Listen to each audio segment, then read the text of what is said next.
Hey everybody, I wanted to spend a little time going over question 15.59 in Brown-Lemay-Burston, and also this is going to serve as a video to help explain how to use an ICE chart in order to solve equilibrium problems. So when you're given a reaction and an equilibrium constant, here you can see that we're given an equilibrium constant right here. One of the things that you can do, or one of the things that you're going to be asked to do, is solve for the equilibrium conditions, or what we would, in this case, which is the pressure. Equilibrium conditions is a general term that describes what either the pressure or the concentration is at equilibrium. So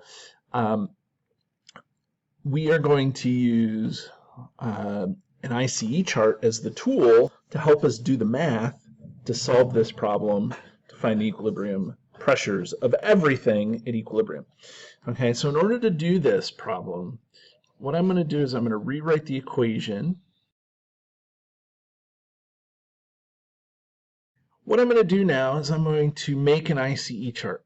I'm going to divide this into columns, and at the top of each column will be the compound that I'm dealing with. And then I'm going to, or the substance I'm dealing with, I guess iodine is not a compound in this case. But and then I'm going to label each row different things. So this is I, and I stands for initial. We'll be able to find the initial amounts of stuff.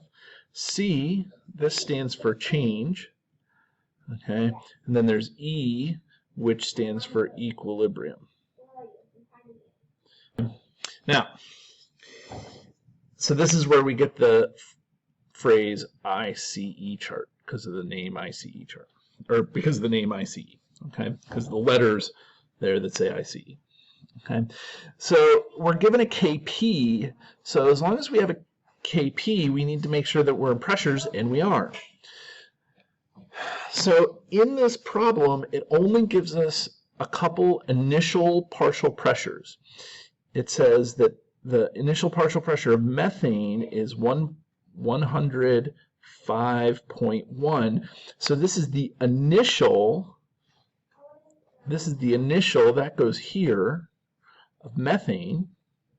Then let me make it a little easier to see that way. Oh, that way everybody can see it. Okay. And then it says 7.96 torr for I2. It gives us this. Okay, and that's all it gives us. But this is all we need to solve this problem. I know it sounds weird, but that's all we need. So now that we have this problem, we're going to have to come back and get this equilibrium constant. But here's what we're going to do. Okay, we don't have the initial partial pressures of this or this. Okay, that's because products in general aren't present at the beginning of a reaction. In order for a reaction to happen, or in order for us to want to do a reaction, we probably want to make stuff. So the stuff that we are going to make is going to be the product. So at the beginning, we don't have anything. So we typically put a 0 in for the amount of products that we have. Sometimes, every once in a while, there's some products to begin with, and we can still put that in here. But if you don't see it, we assume it to be 0. So now, in order to go to the change row here, what we're going to do is we're going to look at a little bit of chemistry. Okay, reactants. When we have reactants, the reactants are being used up. So this change is going to be a negative change. We're going to subtract reactants from the overall mixture.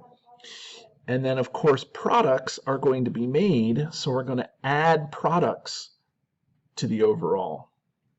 So that gives us the sign for which each of the substances is going to change by. But we don't know how much they're going to change by. Okay, so that's where we have to look a little bit at the stoichiometry. So, for example, do we know how much CHI is going to be made? CH3I. We don't know. And in math, when we don't know something, we put an X in there. Okay, so that's an x value we don't know. We're going to end up solving for that value. Okay, now stoichiometrically, if we know that this is going to increase by x, okay, we can look and we can do some stoichiometry. What I tell my students is, for every one of these that's being made, how many of these are being made? It's 1. So this is also plus x. If this were a 2, this would be plus 2x, but it's not, so we can deal with that, okay? Now, over on the reactant side, again, the coefficient, this is a 1. So we're going to lose, for every one of the iodines being used up, we're making one of these and one of these, right? So the iodines here is minus x, and then we use the stoichiometry to tell us that. And again, if this were a 3, it would be minus 3x, but it's not a 3, so we'll get rid of that. Okay, and then lastly, this methane minus x. Okay, so now we need to determine how much of this is at equilibrium, and this is probably the easiest of the boxes to fill out, because now we're going to have, now we just do the math here. So this is 105 to start with, 0.1, I guess, 105.1. Then we're going to do minus x. Okay, this box is 7.96 minus x. This box is 0 plus x, so 0 plus x is just x, and then again 0 plus x is x again. So once we get that ICE chart and filling it in appropriately, now it's just a matter of being able to do the math to solve the answer. The rest of this problem is kind of math. The ICE chart is the tool that helps us organize all the data so that we can answer the question. Could we do this problem without an ICE chart? Sure, but it would be significantly more difficult. So I'm going to come up here, okay, so it's 2.26 times 10 to the minus 4. So what we know is that K equals 2.2, what was it, 6 or 2.26 times 10 to the minus 4. But that also equals the pressure of the products over the pressure of the reactant. And now, because this is an equilibrium constant, now we just have to plug in the values and figure this out.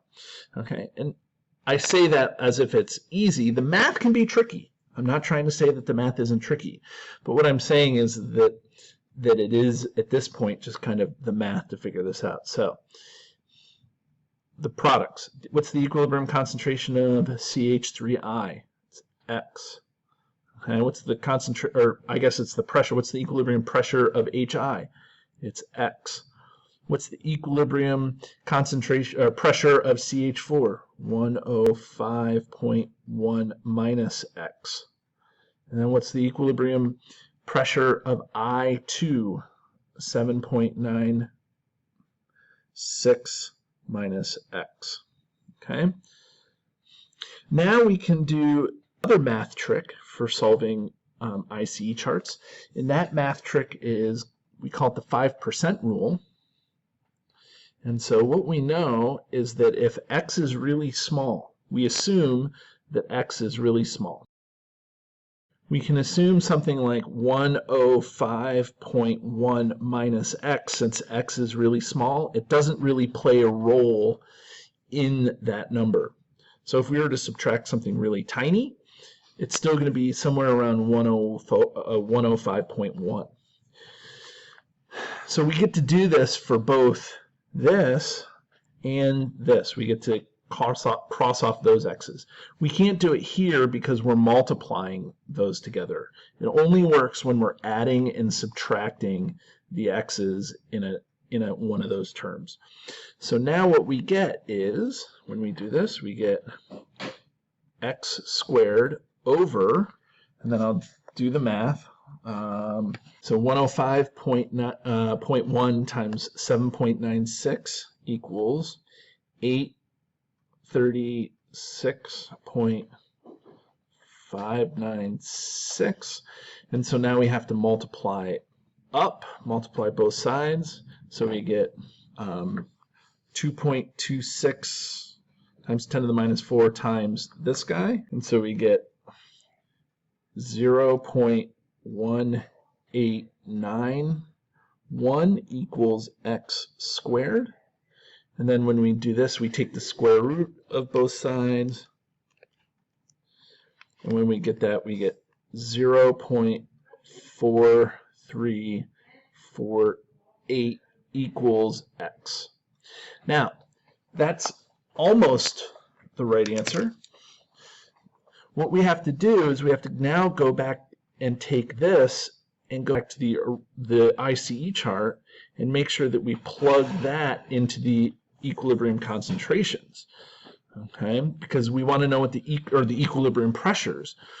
So what we do know from that problem is that the pressure of CH3I is equal to the pressure of HI, which equals, in this case, it equaled X, which is 0.4358.